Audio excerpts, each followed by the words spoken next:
casualty, a perspective from 2611 Mumbai. And our esteemed speaker is Mr. V. Balachandran, former Special Secretary, Cabinet Secretary at Government of India. Welcome, sir. Thanks, sir. We request you to kindly come back to your seats in the auditorium, please.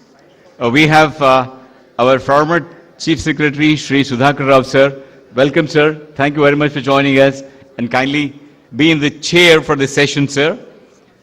I request Shri V. Balachandran, former Special Secretary, Cabinet Secretary at Government of India, to kindly come on the dais. Welcome, sir.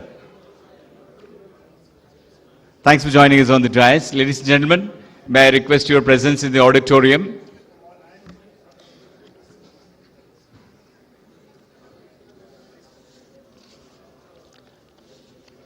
This session is on response to mass casualty. It may be a difficult task to introduce Sri SudhakarRao, sir. However, we will make a very small attempt to take a recap, not try to reintroduce him. Officer of the 1973 batch, has held various positions, experiences in the departments of Power, Economic Affairs, Finance, and Hydropower in Government of India. Then back here in Government of Karnataka, he was CMD KU IDFC, he was Principal Secretary Finance, Home, he was Principal Secretary to Honorable Chief Minister, and he was Chief Secretary and Demoted Office in the year 2009. On retirement, he was appointed as a member of the Public Enterprises Selection Board, and he is an economist from Delhi School of Economics with a master's degree in Public Administration from Kennedy School of Government, Harvard University. Mr. Rao was conferred the Karnataka Rajyotsava Award under the Public Service category by Government of Karnataka in the year 2010. We have requested him to be in the chair for the panel discussion, and Mr. V. Balachandran will make a presentation. After that, it will be followed with a Q&A session. Shri V. Balachandran, the speaker is a former IPS officer who served 17 years in Maharashtra state and 19 years in foreign intelligence. In 1987, he headed a two-man committee at the request of President of an important Indian Ocean country to study and recommend reorganization of their security. In 1993-94, he led the Indian Interagency Groups for Annual Dialogue with U.S. Agencies on Terrorism. He retired as a Special Secretary, Cabinet Secretary at Government of India in the year 1995.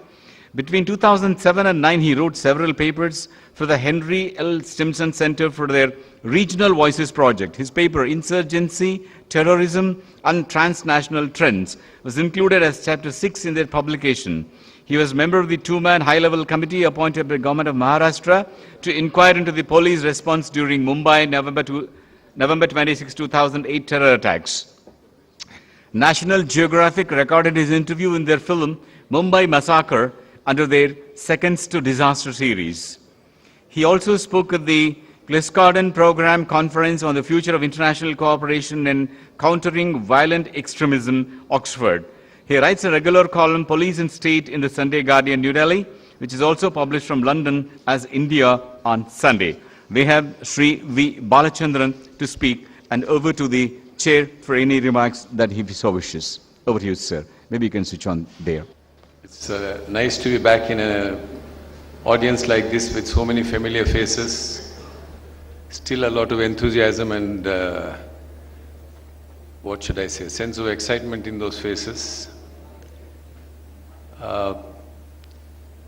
Resilient cities, one may ask the question, while having a topic such as this, why would issue of security, law and order come as an integral part of that? Of course, you all know that Bangalore is now a large, fast-growing city, possibly, certainly in the top 5 of the country, possibly the third, with a population of more than 10 million, growing around 10%, or at least it was.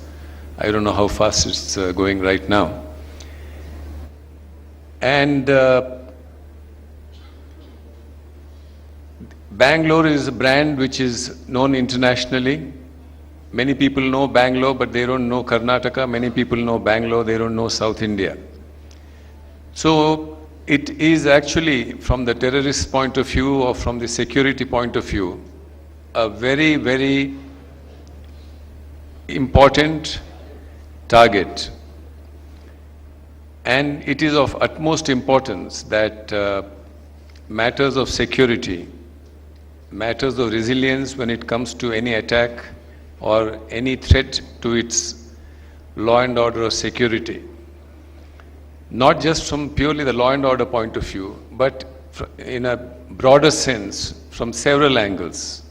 I still remember when the very unfortunate 26/11 happened, and about which our senior colleague Mr. Balachandran will speak, how concerned the expat community was in Bangalore. And we used to have frequent meetings with them, trying to reassure them that such a thing will not happen in Bangalore. And similar concerns, similar fears used to keep cropping up each time any such incident took place in Bangalore. The point is, for example, when we have global investors meet, we focus on water, we focus on electricity, we focus on land, we talk about employment and skill formation, but not much weightage is given to the fact that to the investor from abroad, to somebody who wants to come and live and work in Bangalore, the question of security, the question of threats from both within and outside become very important. It is in that context that while talking about, and then of course, one also found when going through these meetings that there is an enormous case for cooperation between various agencies within the Home Department or the Police Department and various departments and agencies in the various sectors of the government. Nor do we seem to be learning really from the best practices that are in place in many other cities who are similarly vulnerable and similarly prosperous. So there are a lot of lessons to be learned, and Mr. Balachandran, I think, would be an ideal person to sort of look at the experiences of Bangalore and Bombay and perhaps some other places, Bombay following 26/11, and his general overall extraordinary capability as a person from the police side who focused on intelligence, to tell us how Bangalore should look into these issues. And as far as the foundation is concerned, beginning with Bangalore, how these good practices and this preparedness at all points of time, not always after the event, but prior to the event, always in readiness. I request Mr. Balachandran to give his talk, and then we'll open the house for questions and answers. Thank you very much. Mr. SudhakarRao and friends, Karnataka Revenue Department, or rather Karnataka government, for inviting me to address all of you. I was very happy to hear from the Chief Minister, who desired proactive steps instead of reactive steps. As an example, I would say, I'll quote the United States Homeland Security Department. In April 2008, had prepared a protection scheme of the US mainland to protect against 17 million small boats around the country, around the country's waters. And they briefed, as you know, in USA, all these things are finalized by the Department of Homeland Security, which is equivalent to our Union Home Ministry. We don't have that system here. Here we have got our states to do it. And then they motivated all the police systems or other state systems to take protective measures. But the attack did not come on US mainland, it came on Mumbai. So the moment the attack took place, they went on overdrive. All the police systems in the United States facing water. They did an exercise, they held a Senate committee meeting, Senate Homeland Security Committee meeting, to find out that instead of, because they had specific intelligence that Al-Qaeda was targeting US through the sea. So this is I would quote as an example of proactive collection of intelligence and action. Then Mr. Shashidhar Reddy said about the incident management system. Now, incident management system also I'm going to talk about it, because unless we connect the law and order and natural calamities into what is called incident management system, which is there in not only in the United States but also in other places, we will have only a compartmentalized action on all these things. So I'm very happy that the Chief Minister and Mr. Shashidhar Reddy spoke about it, the need for integrating. Now, when you integrate the efforts of the Revenue Department and the Police Department, there will be no wastage of resources. There will be a clear idea how to go about and deal with this thing. How did this happen? It is after the Katrina disaster in 2005. It was something like what happened in Uttarakhand. It was totally unexpected, but it provided tremendous strains on the relief and management. That is the equivalent of what is called FEMA. And the FEMA director had to resign because of controversy. It was not entirely his fault, but the magnitude of the disaster that was faced by the United States was so tremendous. I'll just quote you some examples. This, rather statistics. 2005 Hurricane Katrina, 80% of the city of New Orleans was underwater. And the area devastated 90,000 square miles, which is as large as United Kingdom. $108 billion damage, and the number of deaths was about 2,074, 1,836 Louisiana state itself. So that was an eye-opener for them. And then they started doing this incident management system, in which these two are integrated. I will explain to you how they are integrated.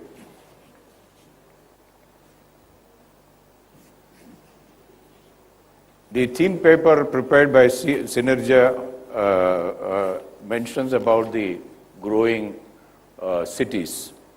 In 2010, the UN Habitat Center had prepared a report called it is called the mega region. I mean, the report is called Endless Cities. Cities. They have said that top 25 cities in the world would account for half the world wealth, and 40 mega regions.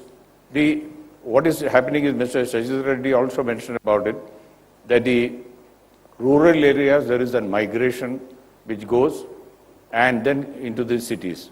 You will find that is what is called endless cities. Rapid growth in urban sprawl will result in more crime and security problems, and they have said that India has 25 of the world's 100 fastest growing urban centers.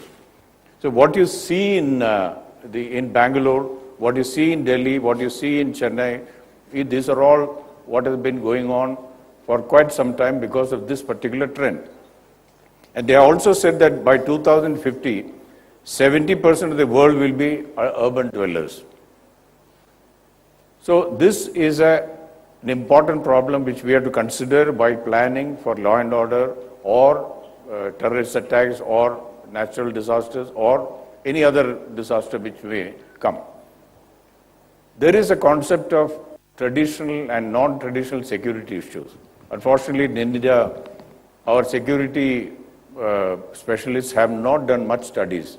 A lot of studies have been done in other countries. What exactly pardon my being very frank about it, I'm also a police officer. Our police methodology presently is only to cater to what is called traditional challenges to security. What are traditional challenges to security? Crime, security, border control, and law and order. But there is another aspect which has been coming, and there have been a number of reports about it. Non-traditional security issues are migration, disaster, epidemics, cybercrime, climate change, human trafficking, small arms, transnational crime, and foreign factors like Indonesian smoke affecting Singapore. You would have read recently that Singapore protested at the haze which was coming from Indonesian forest fire. So, there is a think tank in USA called Stimson Center. I was writing a number of papers for them from 2007 onwards. And Singapore had done, as I said, a lot of studies about it. And the only intelligence agency, now why should intelligence agency get into this? Because it has got an effect on law and order and security of the country. An intelligence agency which has done a very good study was the Canadian Service, CSIS, in 2004. And they had said that migration and environmental degradation will lead to conflicts and instability. They quoted some examples for this. For example, we have been hearing about the Han's Chinese migration to West China and Tibet. Of course, Tibet, there is another view saying that it is deliberate, but according to this study, it is a natural process because of decreased precipitation in their regions. In Pakistan also they found in 2004. And this is a very, very important issue. Now I mentioned about climate change. You must have read in some Indian papers have published it. LA Times had quoted UC Berkeley, a researcher, that between now and 2050, violence will grow because of climate change.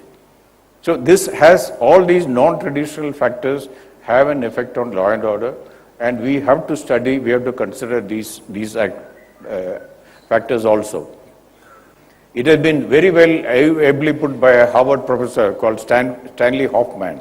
This is an emergence of a transnational society that includes multinational corporations, non-governmental organizations, and criminals and terrorists. So what has happened as a result of it, the authority of the state that we used to see earlier, they used to control even communication. Many of these things have gone beyond the control of the state. You take, for example, the cellular traffic in India. Earlier it used to be with the government department, but it's no longer. So the state is, their control is getting very I would say weak. And then emergence of these transnational factors. So this is the background, and as I said, I am going to explain what happened in 2611 without assigning any, or rather ascribing any motives or defaults or anything like that. The bare facts to say that this is, I would say it is another disaster which struck Bombay, an unprepared Bombay, despite all the good intentions. Now this is a map of Bombay, many of you must be knowing. Fortunately, it took place, the 2611 took place in the South Bombay. And so with the effect that the forces could go at a faster rate to the places concerned. But it will not happen if something like that happens in the suburbs. We are very thinly spread, like in many parts of other areas in the country. So you may not find that much of rapid response in other parts of Maharashtra state or even the suburban regions of Mumbai. So this was a fortunate fact, but then there were various other issues or other factors which defeated all these efforts. This is a recapitulation of the statistics which we all know. Population in 2008 was 14 million. Although UN State of the World Cities report projects now the Mumbai population to 25.8 million.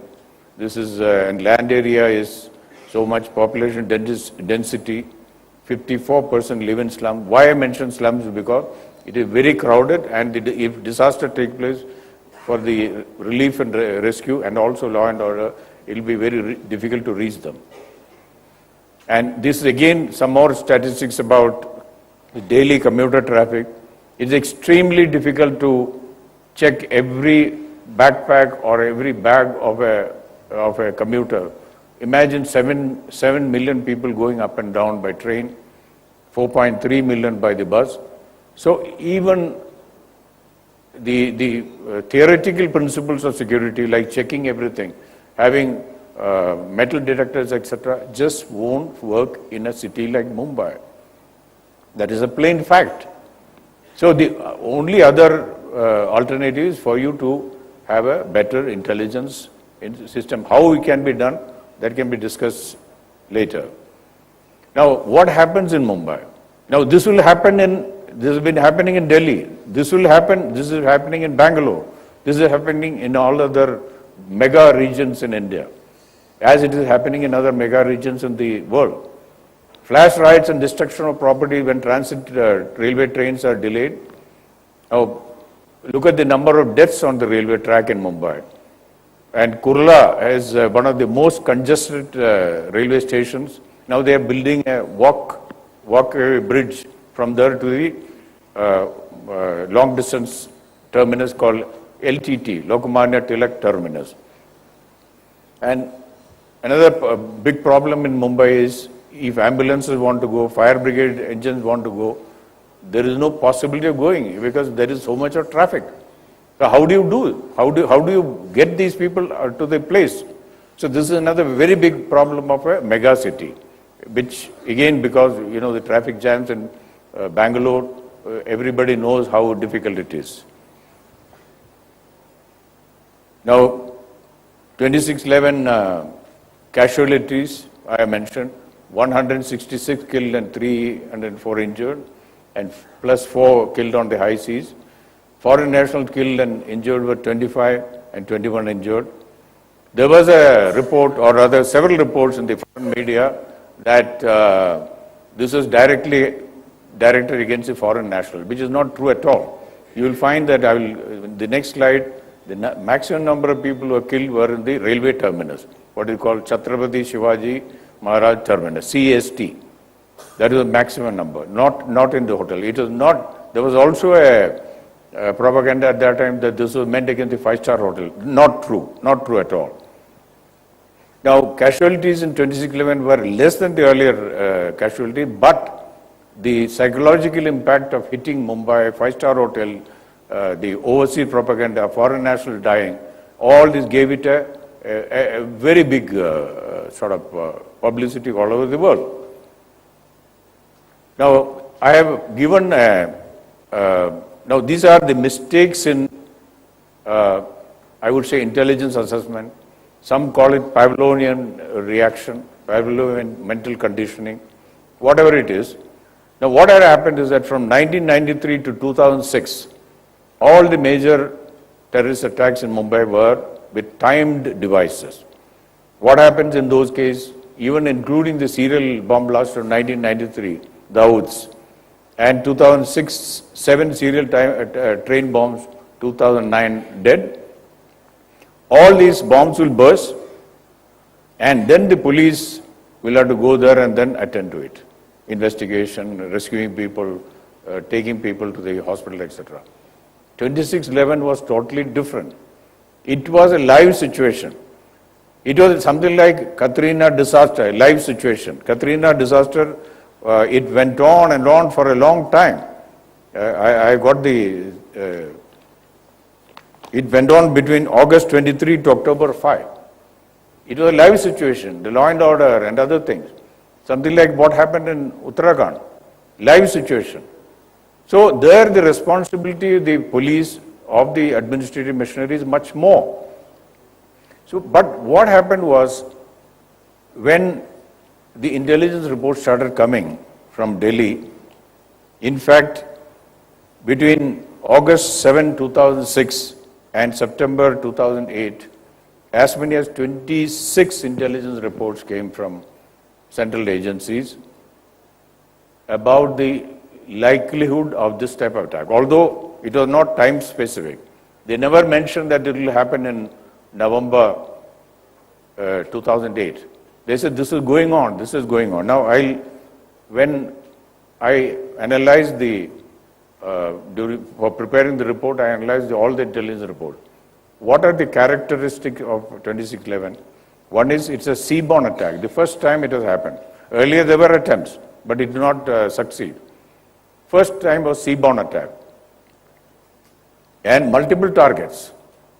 Multiple targets were there earlier in Mumbai, but they were all bomb attacks. They were not commando attacks. And what is the nature of attack? Fidain. People are prepared to die. Then specific targets. All these had come, bit by bit, like a small thing. Nobody made a big picture out of it. Now, I'm not, again, our report is very clear on this thing. I'm not blaming anybody, but this is a human failure. When we have a certain experience for the last several years, from 1993 onward, there is a human, all of us, to judge the present situation with the old experience, which is not what is required. That is what the Chief Minister said, proactive, think ahead. Unfortunately, that was not done in Mumbai. Now, 1993, what happened was, they set up some sea patrolling. It was what we call in our report, patchwork patrolling. Patchwork means the Navy will supply the boat, police will give the wireless sets, and then I think customs will give, Navy will give the weapons, police will give the wireless sets, and customs will give the boats. And then Revenue Department also, when Navy backed out after time, because they had set up their own, quick response team. A bit far away from there, they said, no, we can't take part. So it went on and on. It was like a pro forma type of sea patrolling. It had no effect at all. Now things are much better, but then I am only telling about certain facts which had happened at that time. Now, there's another peculiar thing which happened was, you must have heard about Headley's intelligence and how he collected pictures and all that, and he was specifically targeting the Jewish targets.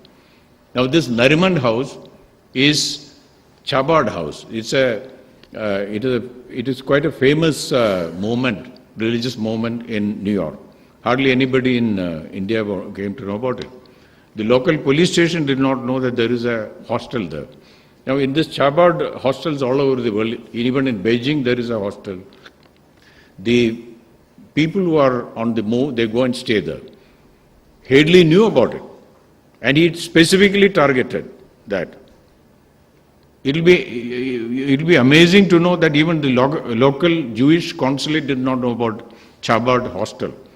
And so when Nariman house was attacked, people were wondering why is this being attacked? Because the local police did not know, the local intelligence did not know, and as I said, the Israeli consulate also did not know. So that was something amazing. So that again comes back to the point of local intelligence. The local police station should be able to know what's happening in their area. Unfortunately, that was not done.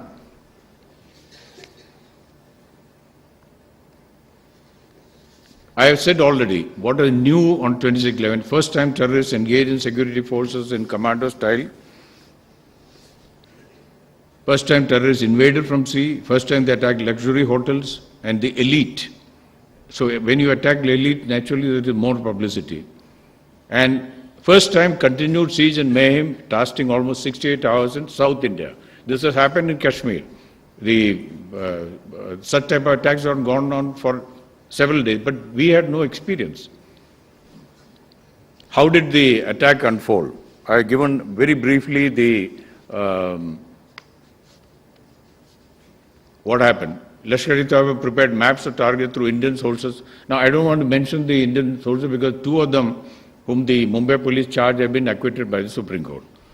So, but David Coleman Headley has been convicted for 30 years by the US court, and he has given a confession about all these things also.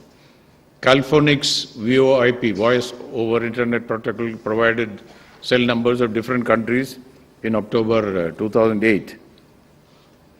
Then they prepared 5 buddy pairs and training in seaborne attack equipped with fake Indian Hindu identity card, left Pakistan waters in Al Husseini on or prior to November 23, hijacked Kubair from Saurashtra coast, killed 4 Indian crew, took one along with them. Incidentally, they had a rubber boat which they had purchased from Japan and retained till 4 nautical miles of Mumbai. And they traveled 582 nautical miles in Kuber, and on reaching 4 nautical miles off, they killed that Indian, that surviving chap, put him in the Kuber, then inflated the rubber dinghy, and then came with all their equipment. Each one had a sort of backpack. And they reached Machimar Nagar near Bador Park, and from there 5 teams split up into 5 teams. 4 of them went by taxi, 1 on foot. Now this Hadley's intelligence had been taken on their handheld GPS, and they were able to go through I was amazed that the bylanes behind Badwar Park, nobody knows. There is a shortcut going straight to Colaba Causeway. And then they reached dead on the spot. These people had not even visited Mumbai. That is why at that time there were a number of rumors that these people had already come to Mumbai, they were staying there, wrecking. No. This GPS was able to guide them without any mistake straight to Nariman House. That we didn't know at that time. Hadley's thing came much later. Now, how did they planted time bombs in 3 taxis which blew up in 3 separate places. Now, this is deliberately done to cause panic all over, because 2 taxis blew up in the western suburb. So the police control room thought that 60 terrorists have come, and then they have invaded the city. They didn't know what to do. On the one hand, live situations were going on in these places. I have mentioned, you see, Leopold Cafe killed 11. They walked down, shot, it's an open cafe. They shot at people when the police, incidentally, in all places, police reach in 5 to 10 minutes. That is very commendable, because the response time was not more than 5 or 10. But unfortunately, they were not equipped. They didn't have AK-47, they didn't have machine guns. They were easily defeated by these people who had grenades. Next slide will be what all they carried. And Chabad House, Oberoi Trident is a twin hotel. Central Railway, that is Chhatrapati Shivaji Terminal. Killed 52, that is the maximum number of deaths. Then what happened? How did they kill the senior police officers? This team which did the killing in Central Railway, they climbed over overbridge, came down, went to Kama Hospital, entered, killed some people. There one very senior police officer called Date, who is now Joint Commissioner Law and Order Mumbai. He was critically injured because he confronted them. They were up and he was down. And so they threw so many grenades and burst of AK-47, and his colleagues died. Fortunately, he was badly injured, but he survived. And so the senior police officers were going in a coalesce of a police vehicle. These people, after the confrontation with Date, they went out, came into a lane. Their whole idea was to hijack a car, a vehicle. Then they found a coalesce coming. They didn't know that it was senior police officers. They burst about 200 rounds, killed every one of them except one who gave us the evidence. Throughout the dead bodies of 3 senior officers, they drove the vehicle. Now, that is Ismail, and the other was Kasab, who was caught alive. And then they went, by mistake, they went to Nariman Point side. And from there, the car, obviously, the tires were punctured. They had to abandon it. They hijacked a Skoda. And then the police confronted them at Chowpatty. In the confrontation, Ismail was killed and Kasab was caught. But in other areas, in Chabad House, there is Nariman House, Taj and Oberoi, the situation was going on till 29th. Now here, Mumbai police response swift but inadequate. 21:50 hours, first call to police control room came, there is a shooting going on in Leopold Cafe. Leopold Cafe gave them a mistaken impression because these backpack foreign tourists who are sometimes addicted to drugs, the drug-related shooting had taken place in that area. So in the beginning they thought it was something like that. But when they saw the police vehicle being shot at, because the underworld will never shoot at the police, when they saw that the first vehicle which went to Leopold Cafe was shot and then people were badly injured, then they knew that this is not that. Then came the report about Taj, then came report about Oberoi railway station and Nariman Chabad house. So then they came to know that this is a terrorist attack. And then, as I said, these terrorists had planted the bombs in the taxis. So the 3 taxis which exploded, one was near the Central Railway, the other 2 were in the suburbs. So that gave rumor mongering was at its worst. Unprecedented simultaneous attack led to panic. 1,065 calls between 21:30 and 200. You know, these calls are not like every call is an actionable call. Somebody is saying, near my house something is happening. VIPs were calling, the families were calling. They had to send their vehicles, limited vehicles to all over. And whenever they were sending their police vehicles, which were not prepared to face this terrorists, they were being shot at. So you can imagine what must have happened at that time. And police communication broke down. They had to use private cells to communicate. Completely broken down. Police had to remove injured. Now this is what I am telling about the need for an integrated approach to this. If we had an incident management system in which you have built in the hospital and ambulance service into this system, perhaps this type of confusion would not have happened. The police vehicles were used for transporting the injured to the hospital. And in some cases, they had to escort the fire engines. Well, snorkel ladder which was being used in front of Taj broke down. The fire brigade people said, we are not going to go anywhere, we are scared. So give police escort. Now, from where will the police get a repairer for snorkel ladder? And then their water, their tankers ran dry. The roadside fire hydrant ran dry, so they had to go to the wells. They said, we are not able to go, so they had to give escort. So a lot of non-police duties were thrust upon the police, which that is another reason why they were not able to be that effective. And the other thing, of course, the tactics. We followed the civil police tactics. Civil police is taught to use less number of force, whereas commandos will shoot to kill. No commandos were available. And that's another point. The commandos were set up earlier, but unfortunately they were all divided and then scattered. So this, you can see the firepower of these people. Each had one AK-47 with 240 bullets.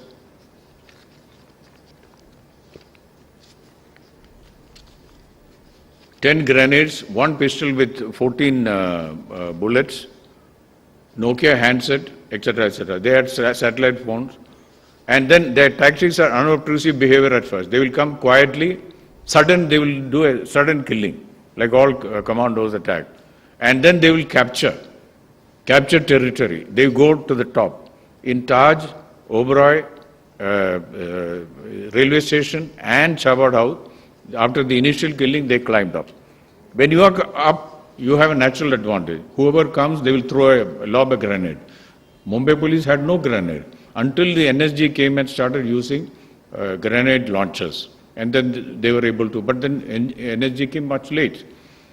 And advantage, then use subterfuge using VoIP services to mask identity. Fake ID cards. So these are all the problem which the police encountered.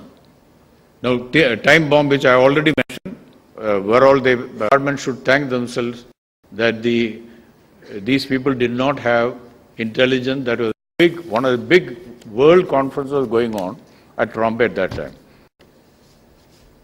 Gopal, did you know about it? Sorry for being I'll just come to it in a minute.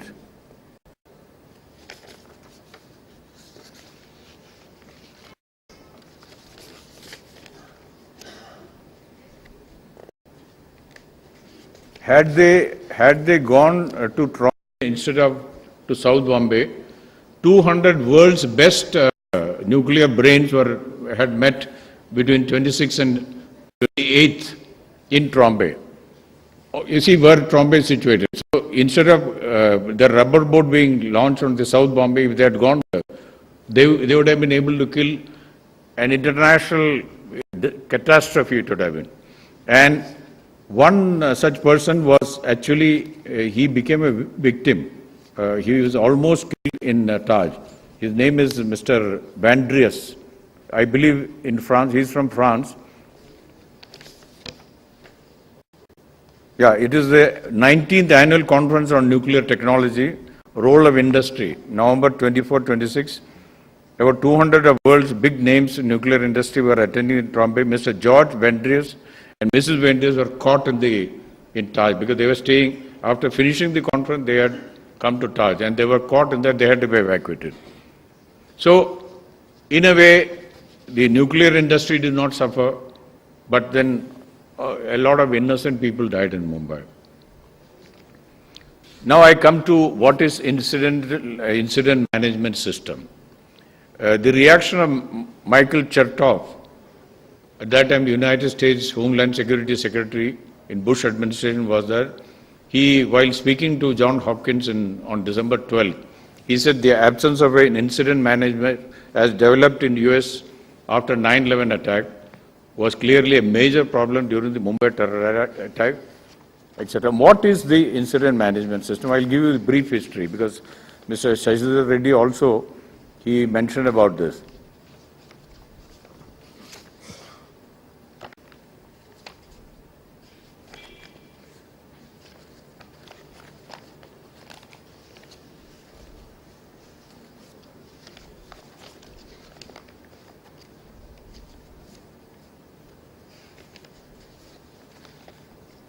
Sorry, I don't know where I kept in the 1960s in Arizona by the fire brigade of all persons. They were having a lot of forest fires in that area. Even now, as you know, in Arizona, California, there are a lot of forest fires. So 1968, by the fire chiefs in their annual meeting, they developed this incident management system. And California State adopted it as an emergency management system in soon thereafter. They used this incident management system in 1993, World Trade Center first bombing. You must have known that the Twin Towers were attacked in 1993, where 6 deaths took place by a car bomb, and about 1,000 people were injured. Then after 9/11, this was adopted worldwide. Now the Department of Homeland Security has insisted on having this incident management system, whether it is small or big affair. Small, even concerts and parades, and even fairs. Super Bowl, which is attended with the maximum number of people, is they have to have an incident management system, which is with the cooperation of the state as well as by the center. The advantage is that the state gets federal funding if you have an incident management system. Now, the advantage of this is that incident management system can be single, unified, or area command. Sorry. This is the, and there has to be joint training, clear chain of command and common terminology. What happens is that if you mix the police and fire brigade and ambulance and other things, the terminology used will not be the same. So in this case, it will be a single chain of command and common terminology. One individual shouldn't have only 3 to 7 working under him. That means the clear chain of command. Clear idea of resources required or available. This is not available, this is not possible in Mumbai because the resources which were with the Army, Navy or NSG were not known to the police control room at all. In this particular case, the incident manager, which will be predetermined, there will be a drill.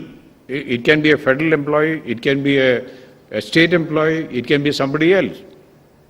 That will be decided who will be the manager in case of an eventuality. It can be floods, it can be a storm, it can be a terror attack, it can be Super Bowl, it can be something else. And then the Department of Homeland Security issues a notification that for this particular thing, this will be the incident management system. So, and then they have integrated communications. What happened in Mumbai was the police the police communication system completely failed.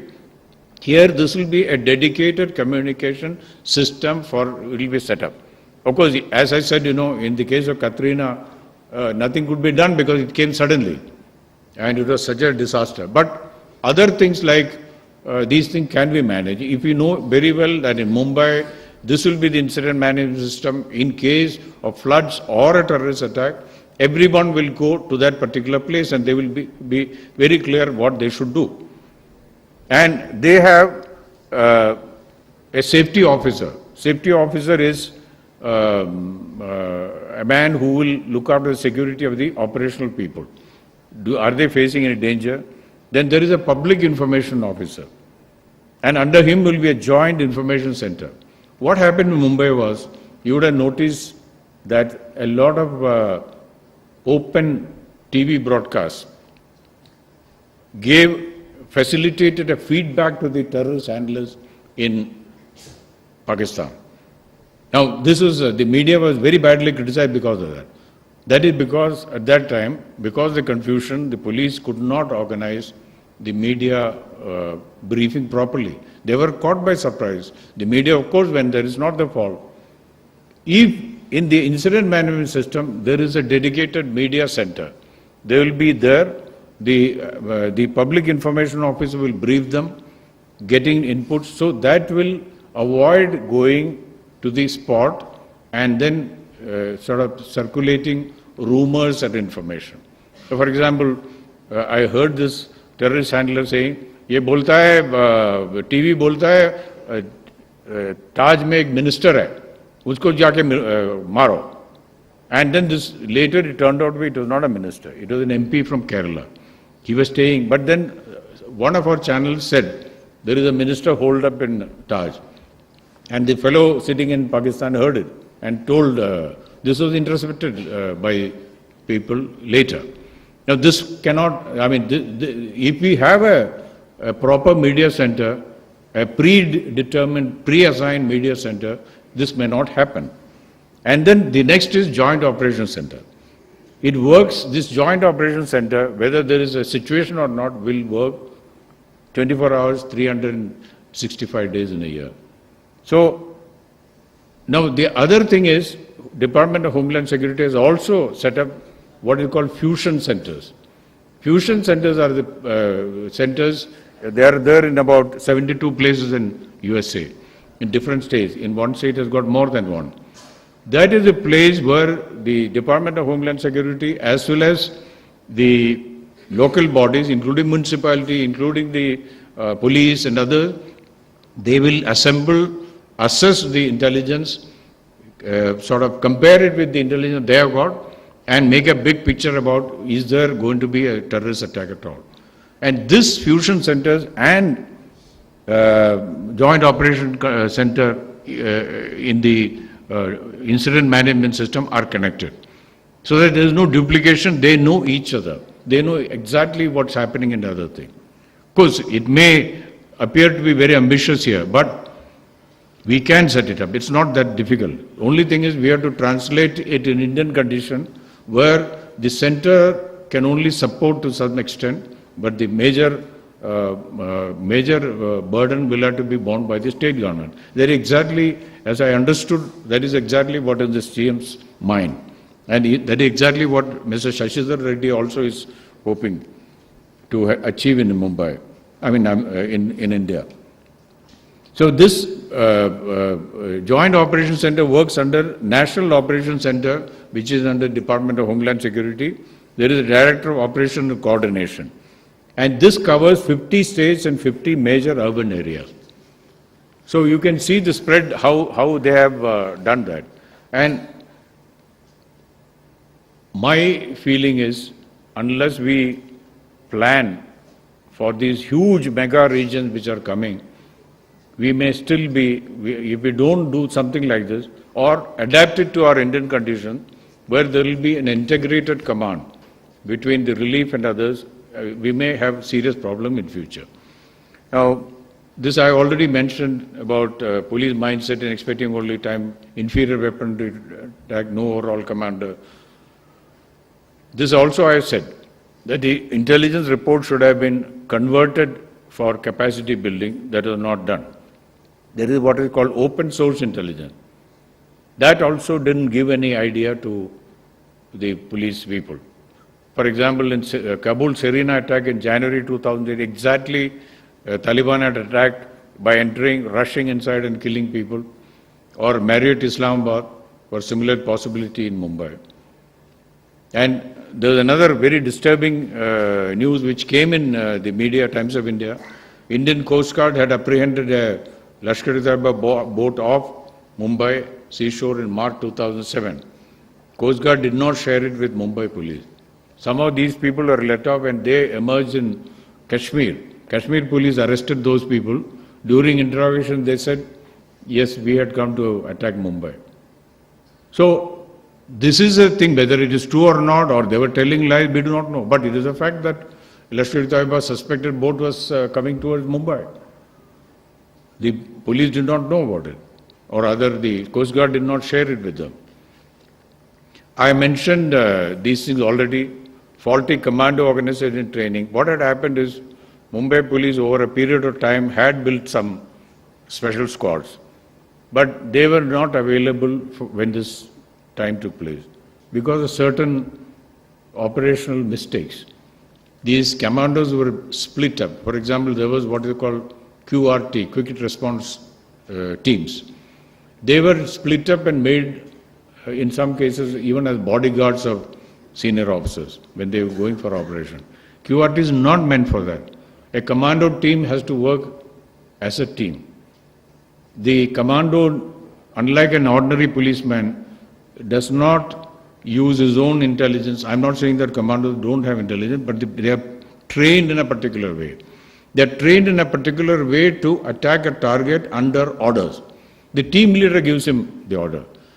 An ideal commando team will be, one will be a man who will be in charge of expert in communication, one in weaponry, third in first aid, fourth will be overall, and fifth will be the leader. An ideal commando team should be 5 or maximum 7. But if one goes, then they are handicapped. That is exactly what happened in Mumbai, because they had no experience of a commando attack in Mumbai. I don't blame them. We learned by experience only. And unfortunately what happened is that the NSG, and there were a number of control rooms working at that time. City police, state police, municipal body and state government. And there was not that much of a coordination as had they all been sitting in one place. Perhaps this type of thing would not have happened. Then there is another important point is that we place reliance on gadgets. And we go on having gadgets. But then gadget sometimes gives a mistaken impression that, well, I have set up a gadget, so everything should be okay. But that didn't happen. In Central Railway, for example, they recorded the incident. But there was no time for people to tackle the particular situation. And there is another, incidentally, I don't want to discourage people who are putting up CCTVs. But there is a study done in England, which has got the maximum number of CCTVs in the world. Even London City has got about 1 million CCTV cameras. When they took an audit, they found that they were able to prevent or detect 1 crime per 1,000 TV cameras. Yes, no doubt it is an aid to investigation, but it doesn't prevent. It doesn't prevent unless you are able to reach a policeman immediately, which is quite difficult. Then there was a hotel's failure also. They had no security worth the name in both hotels. And all over the world, for example, there was as I said, Homeland Security Committee hearing in Washington, D.C., how 2611 will affect their security. Are you prepared for that type of attack? So, New York Police Commissioner, he gave evidence. The man in charge of, there is one vice president who is in charge of about 350 Marriott chain hotels all over the world. And he also gave evidence. His name is Alan Orlov, one vice president, and they have got hotels in 54 countries, not to mention United States. And different countries have different police systems. So they said we can't depend upon the police because we have to develop our own system. So from 1992 onwards, they developed a system. After that, there was a bombing in Yemen, Hotel Gold Moha. So from then onward, they started developing a system that they will assess through their own people, consultants, the dangers to the hotel industry. And they will take precautions. So with the effect that when Marriott Hotel in Islamabad was Ramzan time, and evening about almost 2,500 people had assembled for their iftar. And at that time, the thing took place. In fact, there would have been much more casualties, and in fact, the whole facade of that hotel came down. But yet, the maximum number of people who died were the security people. And Marriott had 196 security officers all over. At any given time, 60 people. 60 people were able to do a lot of saving in lives at that time. So what he was trying to say is, if we augment the security strength in these public places, when I say hotel, it means even malls also. So that is another point. To quote Mr. Shashidhar Reddy, new colonies are being built all over, including Bangalore, without any regard for security. We should have a legislation in which the security needs of a new mall, a new hotel, or a new colony should be satisfactory. The police cannot go everywhere. The Mumbai police strength in the 70s, when I was Deputy Commissioner of Police, was 17,000. Now it is 45,000. They are recruiting 10,000 more. Very soon, in a mega city, it will become 80,000. Delhi police is 75,000. Such a huge force is very difficult to control. You will have much more indiscipline. So many other problems are there. You won't be able to give them quarters. So unless you have a public-private interface in security, especially in these areas where the supervision will be done by the police. Now in Singapore, the Singapore Home Ministry called me for giving a lecture to their senior officers. I asked them this question: do you give security to the hotel? They said, no, we never give. But we insist that they have an adequate security. We go and inspect. You have to have that pattern in India too. This idea of giving policemen as guards in private places, we have to stop it. I'm sorry, I'm very blunt about it. You cannot have a system in which Bangalore police have 1 lakh of policemen under them. Nobody will be able to control them, even if you increase the number of senior posts. So, I have come to the conclusion now. All urban centers need to have designated unified commands to tackle such terrorist natural calamities. Fire service and ambulance to be modernized, not to repeat Mumbai experience where it collapsed. For example, they never checked whether fire hydrants, the water was running. It just ran dry.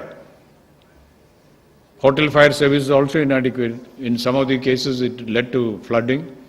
Hotel inner passages were cluttered with so many other things. When energy was marching through the corridors, through the rear side, they found their passages were all cluttered up. And better sea-front surveillance by federal services. The lesson to be learned, we have to remember that it's extremely difficult to dislodge entrenched commando terrorists at height who have the advantage of surprise. Then I quoted the example of Binghamton in upstate New York in April 2009. The local police reached there in 3 minutes, the commandos reached in 25 minutes, but they were not able to prevent killing because this fellow had already killed 16 people. So, what is the answer to it? Preventive structural security of building. Now, if these hotels had an interlocking device, which our embassies, many of them have. For example, even in Washington, D.C., there is an interlocking bulletproof glass door which can be opened only from inside, provided you are satisfied about the credentials of the visitor. If you have that system, I have seen that in Singapore, in the hotel where I stayed. They can go only to a particular floor. Beyond that, you cannot go unless you have a special card. Why? We should have that system in the hotels in India. Preventive structural security of building, only option to resist delay. Yeah, the other things are, of course, the final joint exercises with civil authorities for handling natural calamities. We have to have a joint incident management system. And I think we should work together, and thank you very much for patiently listening.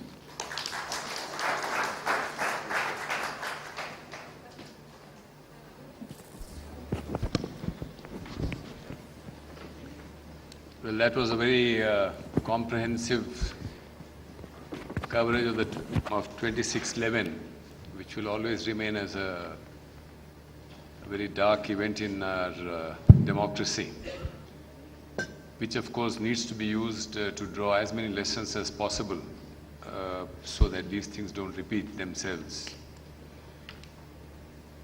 Before I open up the floor, the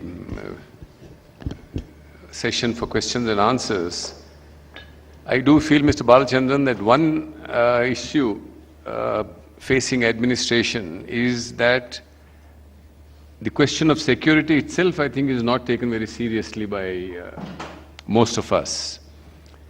It's as if, something has happened somewhere in the country, but it will not happen here. That's one of the reasons, I think, why advance warnings are not taken very seriously. Another reason why coordination exercises are not done too often. There is very little effort made to involve the civil society, the corporate sector, those who are the beneficiaries of a secure system. I don't know whether you would like to comment on that as you answer the questions that are coming, but I just thought I'll leave this talk with you that one of the reasons why some of these countries that you mentioned, USA, UK, is the enormous priority given to security. I mean, it is almost zero tolerance. There's just, we are not, if there is a probability, there is a possibility, we are not going to take a chance. And that's, I think, leads to a lot of what may seem to, to the visiting Indian as a lot of redundancy, a lot of redundant measures, but that perhaps also explains why their security is so foolproof. But that aside, if there are any questions, please raise your hands, introduce yourself, keep your questions short, and we'll get the answers. Thank you.